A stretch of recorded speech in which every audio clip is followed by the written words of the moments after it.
Hello and welcome to the Big West Tournament Week edition of the Court Sense podcast. Very soon we'll find out if Hawaii can capitalize on this crazy season and claim its first BWC title and NCAA tournament appearance on either the men or women's side since 2016. The Rainbow Warriors and Rainbow Wahine will have to pull off some upsets to do so as the 6th and 5th seed in their respective brackets at fanless Michelob Ultra Arena at Mandalay Bay Casino in Las Vegas. The UH women drew 4th-seeded Cal State Bakersfield in a noon Hawaii time matchup Wednesday on ESPN3 and ESPN Honolulu Radio. That could be a tough one for Laura Beeman and the Wahine, who dropped a pair of low-scoring contests at Bakersfield in January. But should they win, they'd likely face 5-time defending regular season champion UC Davis in the semifinals. Eran Ganot's Bows, meanwhile, have no easier road. They face 3rd-seeded UC Riverside and first-year coach Mike Magpaio in their quarterfinal at 6 p.m. Hawaii time on Thursday. UH nearly swept UCR at SRC Arena back in January, but settled on a split when Arinze Cheatham hit the go-ahead hook shot with a few seconds left in the second game. Should UH prevail, it would likely get 2nd-seeded UC Irvine in the semis, a team that it is 0-3 against in Big West tournament play. That said, UH hasn't won a tournament game since it won it all in Ganot's first year back in 2016. To help me break it all down, I was able to get in some time with a guy who will be there calling some of the action, Trent Rush of ESPN3 and Big West Productions. Rush got into the broadcasting business at an incredibly young age. He was just 20 when he did his first broadcast on ESPN3. He's only improved since then and is now the radio play-by-play voice of UC Irvine Hoops and does Los Angeles Angels radio as well. So, here we go with the Big West Tournament.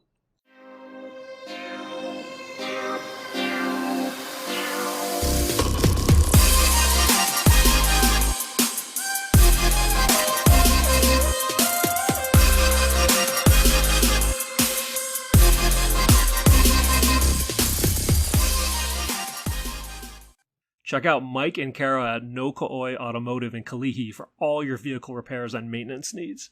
Quick turnaround, affordable, honest, and ASE certified. Call or text 842-6453 to schedule an appointment today. That's 842-MIKE or email nokaoiauto@gmail.com. The best part, mention the Court Sense podcast for a 10% discount. All right, this very special Big West Tournament edition week of the Court Sense podcast has a guest that meets the moment in Trent Rush. He has been a longtime ESPN broadcaster for Big West games. He's a dedicated broadcaster for UC Irvine games on their radio call. And he does a little bit of Los Angeles Angels baseball calls as well. Trent Rush, welcome to the pod. Ryan, appreciate you having me, man. I'm excited to talk a little Big West hoops. Yeah, I think I caught you at a good time. It is the night before the first round of the tournament there in Las Vegas, the first Big West tournament in Las Vegas in quite some time. First in the current iteration of Big West hoops and in these basically current members of the league. What are you looking forward to this week coming up? Well, I'll just tell you this. So I just spoke with Dan Butterly, the new commissioner, about a half hour ago. I just took a site visit looking at the court, checked some things out, and our production team is gearing up and getting ready for that.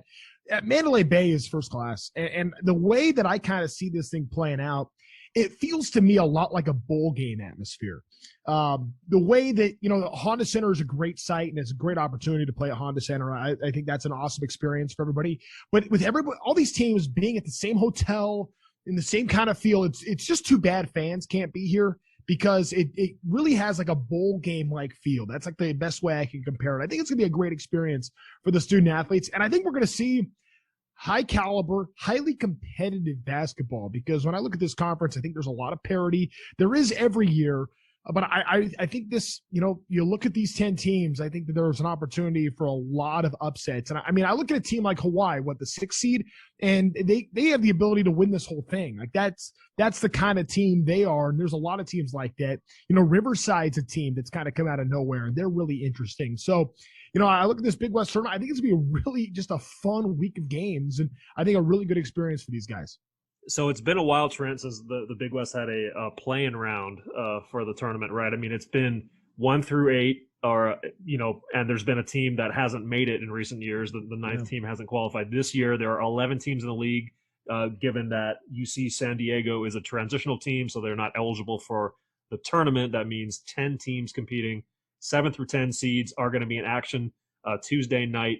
What's going to be your involvement in those games, first of all? So I'll be doing the CSUN Long Beach State game. So that's going to be the first men's game tomorrow. So that's at 3 o'clock local time. So I'll be doing that game, and then I will not be doing game 2 between Cal Poly and Cal State Fullerton. So I kind of have the top half of the bracket, and I'll be following that group most of the way through. So it should be lots of fun. What do you have any thought on one of these teams could potentially come out of the play-in round and maybe cause trouble for somebody in the quarterfinals? Yeah, I saw Cal State Fullerton give UC Irvine some problems just with their full court defense, and if you get the kind of game, it's going to be officiated loosely. They have a really aggressive guards on the defensive end, so Cal State Fullerton I think is capable of doing some of that. I look at Long Beach State. Before they lost on Saturday by double figures to UC Irvine, they had lost 5 straight games by a total of 9 points or something crazy like that. All these one possession games Long Beach State has lost. They're kind of interesting. They're down Michael Carter the third. He's no longer part of the program, so they're hurting with that. I don't think there's a team in the bottom 4 that's going to have an opportunity to win this thing. I mean, maybe there could be some upsets. I mean, TJ Starks at CSUN, is a one-man wrecking crew for them, so he's an interesting player. But there's not a whole lot of else behind him. But I kind of see that 1 through 6, any of those teams can win it. I'd be really, really surprised if a team 7 through 10 were to win this thing. As would I. I mean, you're at such a competitive disadvantage, not only having to get through another round, but normally it'd be 3 games in 3 days, which is tough enough in its own right. 4 games in 5 days against a higher seeded team, against a better rested team after you get past that first round. It just puts you at such a disadvantage that maybe you get one more shocking win, but I just can't see it. So, I'll tell you this, Brian, and you know this from covering the women.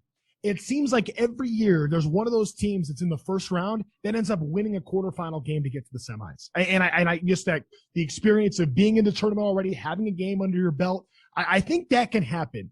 But to win the whole tournament, it's a huge disadvantage. No question. And that part of the reason Hawaii's final regular season series at UC Davis getting the win on the first of the 2 nights was so big for them is they eliminated any possibility of backsliding into that situation. And they did not win the second game. So, and the other teams around the league, CSUN and Long Beach, their results would have also clinched it for Hawaii, but you don't want to backslide into it. So, Sure. Well, Trent, I was hoping maybe we could go through kind of those 1 through 6 seeds, the teams that advance straight into the quarterfinals and will be playing on Thursday at the Mandalay Bay. Maybe we could go, point by point through those guys. I guess we'll start with lowest seed to the highest, number 6 Hawaii. As we said, I mean, you think that they have a shot to, maybe pull some surprises there and get through. What strikes you about the Rainbow Warriors? What you saw this year? I think it's a resilient team. It's a team that plays with a lot of heart. And I know that those can kind of sound like coach speak terms, but there's something different about this Hawaii group. And I was there when they beat UC Irvine. I mean, and even the first game when they, UC Irvine had to go to that game came down to the wire. Like Hawaii very well could have swept that weekend against UC Irvine. I was just really impressed by how hard they played. It's a thin bench. They lost all those starters before the season began. I just think it's remarkable what Iran has done. And Iran should have been in the mix for Coach of the Year. I'm not saying he should have won it, but he should have been in the mix because I think what he's done with that Hawaii team and the way they are playing is impressive. I think there's a lot of athleticism there. Sure, they're undersized, but maybe the way that they played, like Irvine's supposed to be the big bruising team. Well, it was Hawaii that was the team that's kind of bullying them around at times with their physical guard play. I like this Hawaii team. It's going to come down to, how well they shoot the basketball. We know that that's a streaky team. If they get hot, they can beat anybody. And if they're not shooting the ball well, they're going to have a tough time beating anybody. I mean, that's just kind of how Hawaii has been this year. But I like their athleticism. I like their perimeter defense. I think they have really well defending guards. And that's part of what I like about that team for sure. Junior Madut was like the star of that game against Irvine when Hawaii somehow came back and equalized it and got it to overtime. and prevailed somehow again, despite turning the ball over seemingly every possession. Junior Madut did star in that game, and I thought maybe he would be able to build off that. He didn't quite get back to the level he played that game for the remainder of the season, but he's one of the four guys. Him, James Jean-Marie has had his moments, Kazdan Jardine has had his moments, and Justin Webster has had his moments. Four guys who made the all honorable mention list for the Big West. Pretty rare to have nobody on first or second team, but four guys on honorable mention. I don't think I've ever seen that before. Yeah, Madut and Jean-Marie really, I thought, were impressive to me in that UC Irvine series. And just go back on that just for a moment.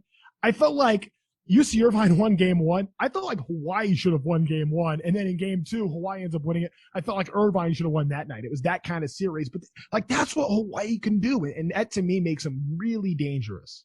All right. But I'm curious, you see a lot of Irvine, you call their games. Russ Turner was obviously frustrated after that second game. And you could see it on TV. How did he respond, or in the days and maybe week after that game, getting his guys, I guess, back to playing like how he wanted them to play? Well, it's funny. It's when you're not around Russ, you kind of see these glimpses of things that maybe don't necessarily reflect the kind of person he is. In the moment and in the heat of battle, I mean, the guy on the court, I mean, I find humor in it. Because I know the kind of person that he is, and he's a really competitive guy. But I mean, I'm telling you that I saw him that night. I mean, by the time the bus got back to the hotel, it was all right. Let's on the next. Let's go, and it's putting that focus on and figuring things out for the next game. So that's how Russ is wired. I think it's just such a young team at UC Irvine, and I'm sure we'll talk more about them later. But that's just a really young, inexperienced team that they have a lot of talent. They look great at moments, and then there's times where it's like, oh yeah, they are the second youngest team in the country. Yeah, for sure.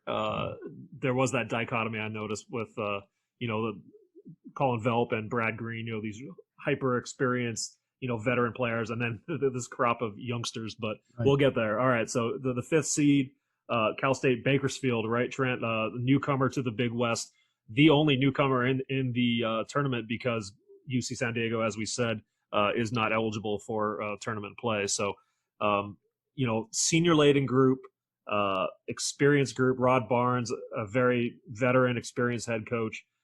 They got to the NIT semifinals as an 8 seed in the NIT a handful of years ago in the WAC, surprised a bunch of people. Can they do something similar as the 5 seed here, Trent? Man, I love Rod Barnes. You know what I love about his teams is just the toughness. Look, if you want to look at just pure talent in the league, Cal State Bakersfield might have the least amount of pure talent. But man, do they play hard. Man, are they physical. And, Tajay Moore, he's a very good player. To me, he's not like the super dynamic player that is when you think of like a best player in a Big West team, I think he's probably not to that same level. But he does so many things so well. He doesn't put up big numbers. I will say this, though. Losing Sean Stith, their big man in the middle, done for the season, that's a huge loss for them. I thought to me, I think he's the strongest player in the Big West. And that's, Brad Green is probably going to be really upset if he hears me say that because Brad probably thinks it's him. But I'm telling you what, Stith was kind of pushing Brad around when I saw them against Irvine. And I've seen Bakersfield a couple of times. And I really love the way that guy just commanded business in the middle. Losing that interior presence is going to be a huge hit for them. But I like the way this team grinds. I like how they make adjustments, and I think a lot of that speaks volumes about their coach Rod Barnes. I think they're going to show up as one of the best coached teams in this league. I don't know if it's going to be enough for them to win it because losing Stith is just an absolute killer. But I like how hard that Bakersfield team plays. Yeah, I was really kind of disappointed to hear that he's done for the year. I only heard that kind of a few days ago, actually, during this past weekend's series of games, and that guy was a load for Hawaii to handle, no doubt, when the Roadrunners came to the Stan Sheriff and took two, the only opponent to come in here and win both games of a mini series this year. So, but I guarantee those guys are still tough out, and that'll take us to their opponent in their quarterfinal round, the UC Davis Aggies, the 4 seed. Jim Less, veteran of the Big West, seems to always get his utmost out of his guys and the system he runs over there at Davis. Hawaii fans, of course, would have just seen him split. They earned their win on senior night to get the split against Hawaii. What strikes you about Ezra Mannion, the reigning Big West Freshman of the Year, and Jim Les and the Davis Aggies. I love Ezra Mannion. I mean, this guy, I just think he does everything. And Jim Les kind of talked about this on the coach's call the other day about how it's not just about his offensive ability. This guy has become a basketball player. He moves better without the ball. He plays much better defense than a year ago. I think Mannion is a premier player in this league. And Jim Les is a premier coach anywhere. I just think back to, obviously Hawaii had their struggles and they missed basically all of non-conference. For UC Davis, they got started, then had to stop for over a month and get back to it, not by any fault of their own. It's not like they had guys going out partying and then they catch it and then they have positive tests. None of that. It was a county order. It was I think one of 2 counties in California that was really just on total lockdown where they couldn't do anything. And I felt awful for them because those guys were working so hard. And I think they were a disadvantage early when all these other teams have been playing for a month and they hadn't been.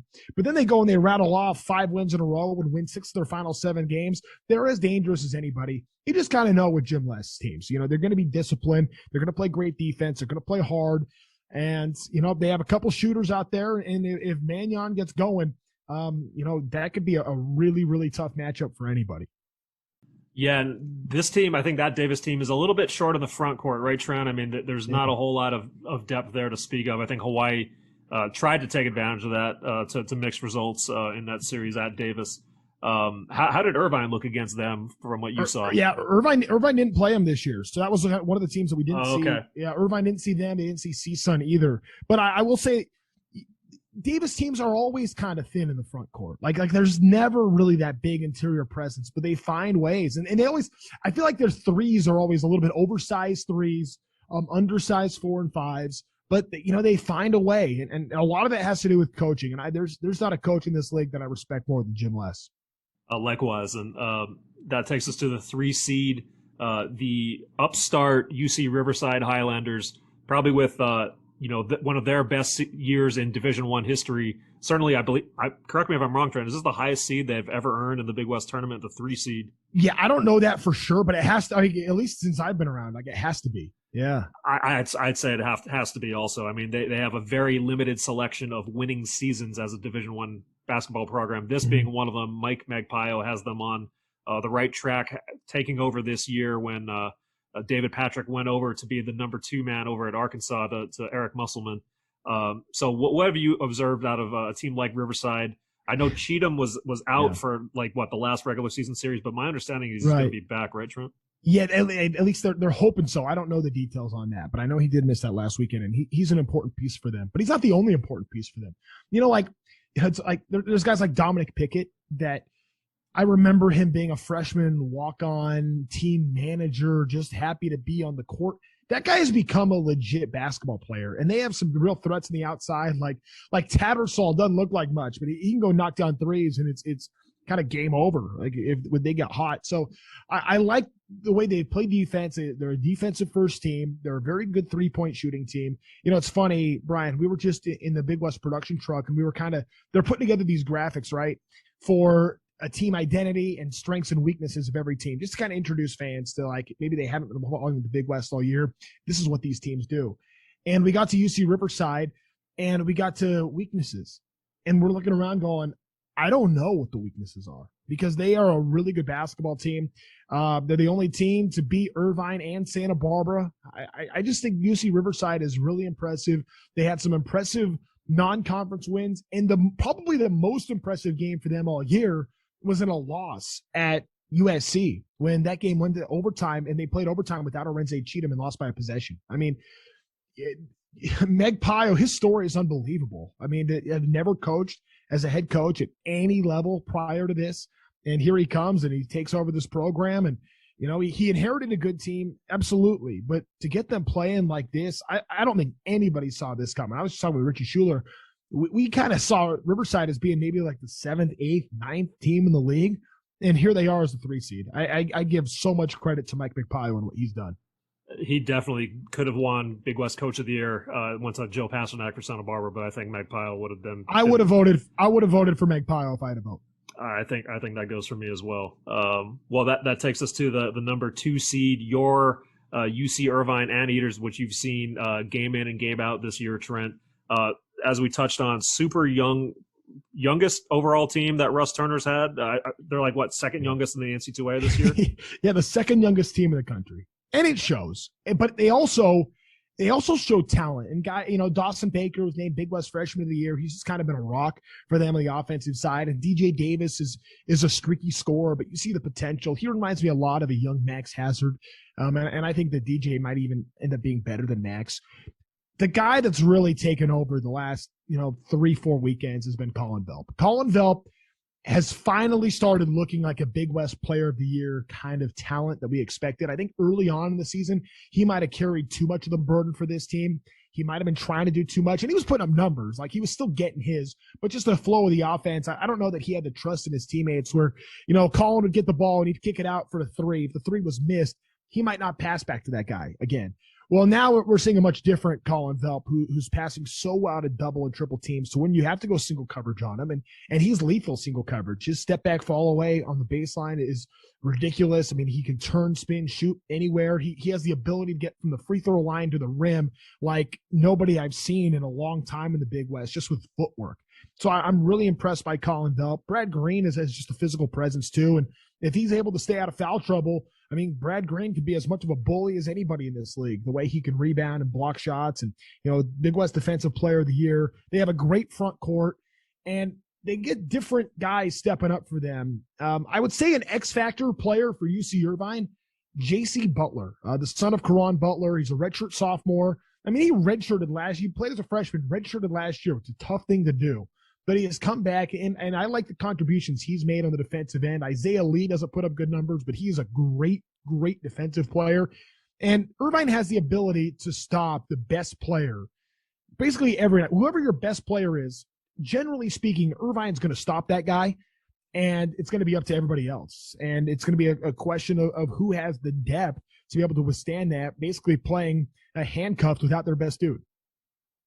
Well, at the start of the year, I was fully expecting Irvine to kind of run roughshod through the league again. I certainly expected Santa Barbara to provide the biggest obstacle, and that first weekend when Irvine took care of two against Santa Barbara, and correct me if I'm wrong, Trent, was that at Santa Barbara? No, that was at Irvine. That was at Irvine, okay. Yeah.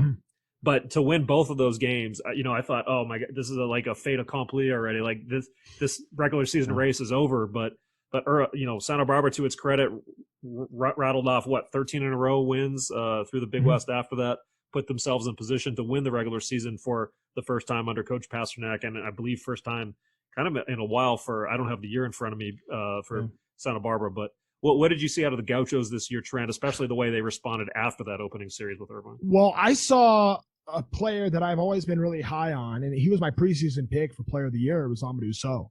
And I saw Amadou Sow not play very well at all against UC Irvine. And Joe Pasternak has later said that had to do with, Amadou not being healthy.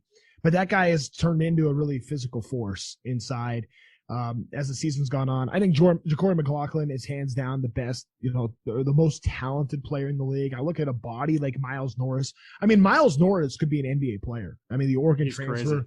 Yeah, I mean, just with his athleticism. He kind of reminds me David Nwaba at Cal Poly. At the time, like, Nwaba wasn't their dude, but he was just a freak athlete and ends up having like a long NBA career. I could see Miles Norris being a guy like that. I think Ja'Cory McLaughlin might be able to get a look at the NBA too. I don't think there's a team in the Big West that is anywhere close, just pure talent-wise, than UC Santa Barbara. I think that they're absolutely loaded. Now, how often are they able to put it all together? Will they be able to put it together for 3 straight days? I don't know. They looked really good in the Big West Conference, but I mean, like UC Riverside or UC Irvine beat them twice, and UC Riverside beat them once already, and Riverside stuff. I mean, this is going to be no cakewalk for UC Santa Barbara. Those 3 teams, any of those 3, I think, really have a great chance to go to the NCAA tournament. And there's some sleepers too. I mean, that's what's so fun about this. Is like you look on paper and you look at the records and you'd say, oh, well, UC Santa Barbara should just roll through this thing. And if you actually watch the games and you see how they're played, I think you'd have a much different opinion. All right, Trent. Well, as you said, there could be one of several teams, to come out of this thing over those 3 days at Mandalay Bay. All right, I'm going to ask you to. We'll make our picks here. Is that good with you? You want to make some picks? I'm going to be in a lot of trouble if I don't say anybody other than Irvine. But maybe I'll give you a number 2 then. Okay, go ahead. All right. So first round matchup, CSUN Long Beach. Who do you like? I'm calling that game, so I don't want to weigh in too much, but I do think that right now CSUN's a team that's playing better. Long Beach State is, down without their second leading scorer, Michael Carter. That's going to hurt them. I'm not going to say which I think is going to happen in that game, but I see one team trending better than another team. Well, I will speak up and say CSUN gets out of that. Okay. All right, we have on the other first round game, we got Fullerton and Cal Poly. I know it's been a rough year for Cal Poly. Again, didn't win a road game. Is there any way they surprised Fullerton in this one? Yeah, I think so. Fullerton's so streaky, and boy, Diedrich's got such a short bench there. He's got nobody to turn to on that bench right now. Yeah, I mean, Fullerton's the better team, absolutely. But Cal Poly, man, they play so hard, and John Smith's got that team going, and they're trying to really create something there. So yeah, there could be an upset. I would not be floored if Cal Poly were to pull off an upset. All right. Well, the winner of that game gets UC Irvine. I'm thinking you're taking UC Irvine in this one. Just quite honestly, I think Irvine's, I think, was a lot better than Cal Poly. And I look at Cal State Fullerton, and it's probably the best thing that could have happened for Irvine is that they lost to Cal State Fullerton, which was the worst loss of the season for sure. And I do think that there's going to be a chip on the shoulder there. I would really like Irvine's chances to win that game. Okay, well, I will also take Irvine against either of those teams that would advance to play them in the quarterfinals. All right, we got the Riverside Hawaii matchup. I think that's going to be a great basketball game. I really do. I'm sorry, Hawaii Nation. I'm taking UC Riverside, but I do think that's going to be a great basketball game. I said before Hawaii locked in at seed that they actually might even prefer being the 6th seed and playing Riverside as opposed to moving up and maybe playing Bakersfield in the 4-5 matchup. And I'll stick to that, even though Bakersfield did lose their center, as we talked about. But so I do think this is winnable for Hawaii, but the first round one and dones for Hawaii, it's been 3 in a row now, even not including last year. I don't know, man. It's a true toss-up. I think you might be right on the call for Riverside. Okay, Davis and Bakersfield. As we said, Bakersfield missing a key component. What do you think happens there, 4-5? Again, this is one of the two games that day that I'll be on the neutral call for. So I don't want to make a pick, but I will say UC Davis, kind of like CSUN, a team that's trending on the right way. They've won 6 of 7. I think Ezra Magnod's incredible, and Bakersfield without Stiff, it really hurts them inside. But if there was a team that you can get away with not having an inside presence, it would be UC Davis. So if Tajay Moore gets going, Bakersfield plays so hard and they're so physical. I think that's going to come down to like how much room the officials give to Bakersfield there, because if it's a loosely called game, I think Bakersfield's got a real shot to win that game. Well, I will make the pick for us on this one, Trent. I'm going to say Bakersfield balls out for Rod Barnes in this one and gets the newcomer Roadrunners to the semifinals. And then Santa Barbara's got either the CSUN or Long Beach winner. I picked CSUN to come out. Who do you like in a CSUN? If TJ Starks can get it rolling at all, do they give Santa Barbara any trouble in the quarters? Yeah, this is the other game that I'm doing. But I do think that UC Santa Barbara is a team that looks like anything shy of them getting to the Big West Championship game would be a real disappointment. I mean, the Gauchos are just really, really talented. All right, so in our theoretical semis, Trent, we've got Irvine against Riverside 2-3. How did that matchup look? And is there any surprise Riverside championship game appearance over the Anteaters?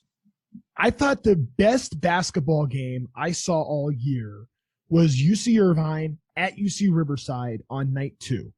I just thought that was the highest level game just in terms of competition. Both teams played their very best, I thought, and UC Irvine ended up winning that game. So with both teams at their best, Irvine beat Riverside, and I could see that happening again. All right. I would give the experience advantage to the Anteaters as well, and then we've got Santa Barbara against potentially Bakersfield. Yeah, I like Santa Barbara there. I mean, and a healthy Bakersfield, maybe it's a different story, but UC Santa Barbara, man, I don't know how you pick against them. I'll go Gauchos. All right, and then that would leave a 1-2 battle chalk, of the Titans. Of course.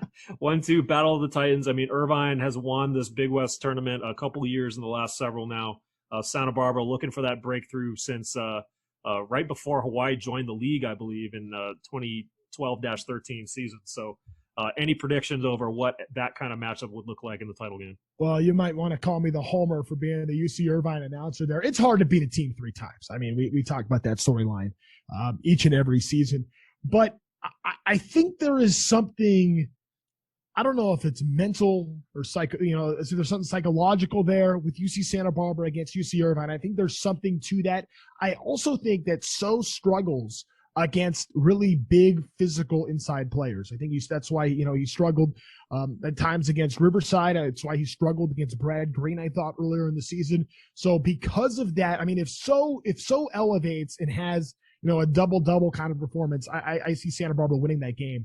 But I don't know that he's going to be able to with the way UC Irvine plays defense. So I'm going to say the Anteaters. There you go. Homer pick, I know, but I'm going to say Anteaters. All right, just to balance this thing out, I'm going to go Gauchos. Joe Pasternak, I think they deliver finally after they've been kind of in the neighborhood the last couple of years. I think I'm going to predict Miles Norris has like some kind of ridiculous game in the championship, using those tools that you alluded to, Trent, to maybe bother Colin or Brad Green a little bit. Yeah. But that should be a heck of a matchup if it plays out that way, no doubt about it. I mean, think about just Brian, think about the matchups we just described. Like, how many of those have the potential to just be great basketball games? I mean, that's what's so fun about this tournament. It's the wacky, wild Big West in a new location this year. It's unfortunate the fans won't be there to see it, but guys like you will be on the call in various capacities, Trent. So, of course, grateful for that. I want to ask you a little bit about yourself, Trent, before I cut you loose. Because I know you got some more prep work to do, but you grew up in Anaheim, California. You latched on with the Big West Productions system broadcast truck fairly early on in its run, right? Was it the very first year that they were rolling out Big West Productions that you managed to latch on there? So if you'll allow me a moment, indulge me in telling this story. Please, absolutely. So I was doing games for Time Warner down in San Diego with a lot of really good production people. Andrew Leahy was one of the guys, and I was still going to school at Chapman University. And for our newscast, we would cover the Big West tournament every year. I mean, we're just down the street from Honda Center. Why not? We'd cover it. So I got to know Steve Chen at the Big West pretty well from doing that. And Steve called me one day and said, Trent, we got a couple of things working. We'd like you to do some Big West TV stuff. We like your work. We're talking maybe about doing some stuff with Fox Sports. He goes, but the big thing is ESPN and the Big West are working on the possibility of maybe producing our own games for ESPN's brand new digital platform, that ESPN3. And I said, ESPN3? How many ESPNs are there? He said, yeah, there's going to be ESPN3, and the Big West is going to be a part of it. I mean, it was so brand new. So all of a sudden, August, September rolls around, and we're trying to set things up, and Steve calls me again and said, hey, this thing is happening. He goes, but I need help. I don't know any production people that can do this. Who can you call? So I call Andrew Leahy, who I was working with down in San Diego. He was, I forget what branch of the military, but he's a reserve in the military that happened to be on duty and was just getting back just in time to literally build the truck. I went with Steve Chen and Andrew down to a Sprinter dealership to go buy the van, when they purchased the van, and literally was cutting cables, and I was doing runs for them down to, different stores or whatever. This is pre-Amazon even, picking up different things to literally build the truck from the ground up. And I didn't know what the heck I was doing, but those guys did. So I just tried to, help out as best I can, basically being their intern, which I just had a blast doing that. And I learned so many new things when it came to that. Well, all of a sudden, we're still kind of putting the truck together 3 days before the first game. And I go to Steve and I'm like, Steve, who's going to call this first game? And he goes, I don't know. I haven't really thought about that. I was like, let me call. Let's go. So he went and called Bristol and sent him my tape and said, hey, we want to use this guy. Would that be okay? And they said, yeah, he's good enough. Why not? Give it a shot. And we started off doing women's soccer, and we did a double header that first game. And I don't know that I could ever go back and watch that tape. I can't even imagine what it must look like. But here we are 8 years later. And it's just been crazy. It's been unfortunate this year. I haven't done much with the Big West Productions group on ESPN. really since last March. And I'm really excited to be back with them this week. I've been really looking forward to this, but it's just been a wild ride and a lot of good people that have put together this production for the Big West. And I think it's really elevated as far as how people consume the Big West. I mean, obviously, like in Hawaii, I think you guys are spoiled. I think that they do a great job on Spectrum. But, not every team across the league gets that same kind of coverage. And I think the Big West Productions ESPN3 group has really stepped up and doing nice work. And come a long way, too. Absolutely. Yeah. You mentioned you were still a student at Chapman, so that would have put you at, 21, 22 years old when you're on that first call? The first call, I was 20. Oh my goodness! I was 20 because they wanted to go for a drink after, and I couldn't go. I was really bummed about that. Yeah, it was that early on. I'm thinking back to it now, going, it's just absolutely crazy when we first got started doing this, and experiencing our first Big West tournament, and that was the year that Cal Poly was the 7 seed. It ended up going right with the Joe Calero team and Chris Eversley and that group. It was just. David Nawaba again was an afterthought on that team, which is comical to me. But yeah, that was that year, and yeah, they've grown in a big way, and a lot of different people have stepped up. I got to tell you, Misha Padilla and Joe Hood have really taken the reins on that, and they do great work. Excellent. And but you've kind of grown and blossomed, and moved on to other things as well. I mean, we've talked about your calls for UC Irvine. I'm curious how that came to be, and then. Were you already doing things with the Angels prior to that? Was it about the same time? So yeah, I had already started working for the Angels, and UC Irvine and AM 830, the Angels flagship station in Southern California, worked together a partnership to carry some of the games. And I wanted, my dream is to do play-by-play for the Angels, and I really would like to do that at some point. So I thought an opportunity to try to get closer to that dream was to be able to call games on our station, the station the Angels were on. So that was kind of the genesis of that. And I had developed a pretty good relationship with UC Irvine through the Big West Productions group. And Russ Turner and I have really gotten along since day one, which has been cool. So I was really excited to do their games and experience the non-conference part of the schedule, because I'm used to just starting in league, but to travel across the country and get those experiences and see different places and experience a more national level of basketball was exciting to me. So I wanted to do that for that reason. I love doing the games on the radio. And for a while, I was able to kind of maintain doing a game a week for ESPN, and also still doing the 2 UC Irvine games. This year, it was a challenge, just the way the schedule came to be. It didn't allow me to do that, which was a bummer for sure. But that was kind of the genesis of that. And yeah, it's just kind of, I just picked up a lot of little jobs here and there, trying to make a life in a crazy business. And maybe you could elaborate a little more on the Angels side of things. What's it like working for a professional baseball organization like that, MLB organization? And, you're an Anaheim guy. So yeah. You mentioned wanting to do Anaheim Angels play-by-play. I mean, what does that mean to you? It's a incredibly humbling and rewarding experience. I mean, I just, when we get to, there's steps up when you go from the clubhouse through the dugout onto the field. And I try to take a moment any chance I can to make that walk that so many great players have made for so long. And, guys now like Albert Pujols and Mike Trout. And when you go from this little cave and then you walk through and you just see the big, bright, beautiful green field, it just kind of hits you when you realize that this is what the major leagues are like. So that always kind of sticks with me. Doing professional sports is an incredibly different animal when it comes to coverage, when it comes to fan interest, when it comes to engaging in how you cover a team. It's fascinating. It's rewarding. And for me, it's home. That was the other kind of big part of this, and that's why I want to cover the Angels for as long as I possibly can. I love doing that. I got hired on to work as an updates anchor 4 hours a day for barely over a minimum wage. I think interns made more money than I did when I first started with the Angels, and I've been able to kind of talk different people into letting me do different things. And it's evolved into, where I've been able to have a career and had an opportunity to, I don't know who's going to be the new Angels TV announcer. But I feel very blessed to at least have gotten an opportunity to speak my mind and tell, why I want to do that job. So whoever it ends up being, I think is going to be great. I have a lot of faith in what's going to happen there. But, no matter what, I love being around that team. I love, baseball is it's a grind, but you got to love the grind. And anybody that knows baseball, it's just so different from all the other sports. And there's a culture and a community that's a part of it. And for all those things, I know it's a long answer for your question, but I love it for all those things.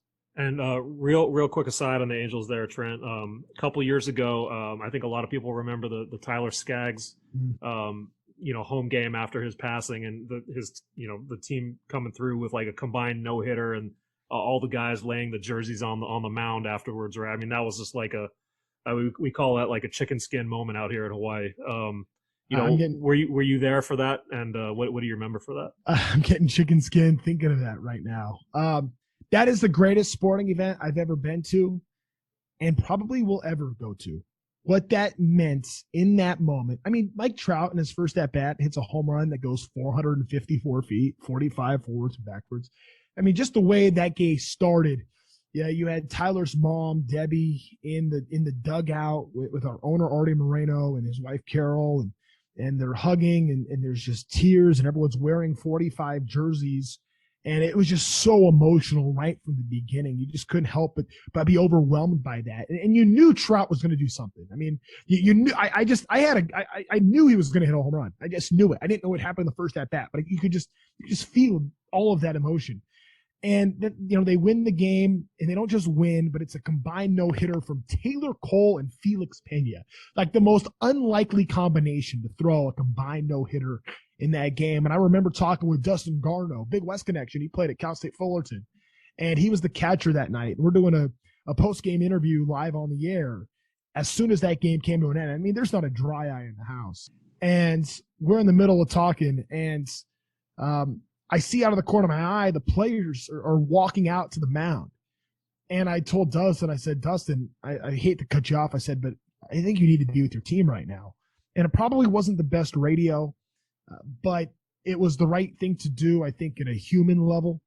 And they went and they all took their jerseys off and put their jerseys on the mound and had a tribute to Tyler Skaggs. I mean, it was just the single most incredible, improbable moment, and you just can't help but think there was something greater at play that night.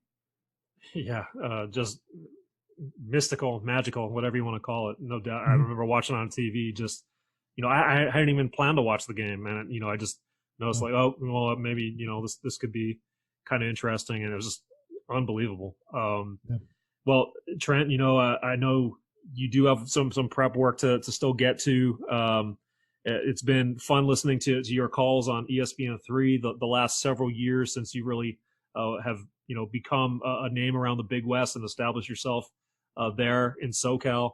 Final thoughts from you, my friend. What you're looking forward to in this different year of college basketball before the NCAA tournament in this Las Vegas setting where the Big West has not been in some time. we miss the fans like crazy. We're going to do our best to make you feel like you're there. We really are. We're talking with the production team about that all the time. We're going to do everything we can to make you feel like you're part of the energy, because I think it's going to be really fun, exciting basketball. And I'm thrilled that we get to do this, because these guys have worked so hard, and it's been such a challenge for all these teams. And I know in Hawaii, there's a lot of challenges there, clearly. But I think every team this year has felt these things just to get to this point. I don't think many people thought we would even be here right now at this point in the season.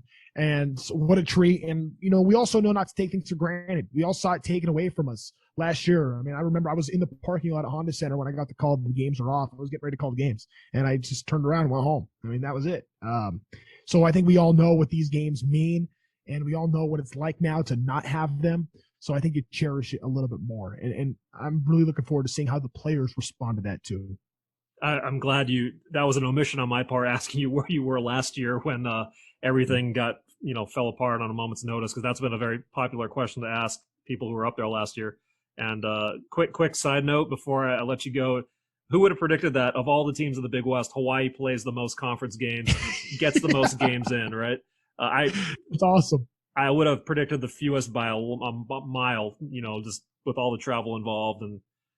But I'm so happy it played out that way. I mean, it means, guys did the right thing and you weren't being dumb to go, put yourself at risk, and you stayed disciplined. And I know sometimes it's out of people's control if they catch this thing or not, but man, credit to everybody for pulling together and getting through this. I mean, I'm just, Brian, think about it to when you were 18 to 22 years old. I know how I was. I mean, man, it would have been really hard for me to stay as disciplined as these guys have, but they have, and that's an incredible achievement for all of these teams to just get to this point. Well, I can't imagine what you were doing. You were calling games for ESPN3. Yeah, so that's an amazing story in its own right. Trent Rush, thank you so much for making some time on the Court Sense podcast. Brian, thank you so much. I really appreciate you.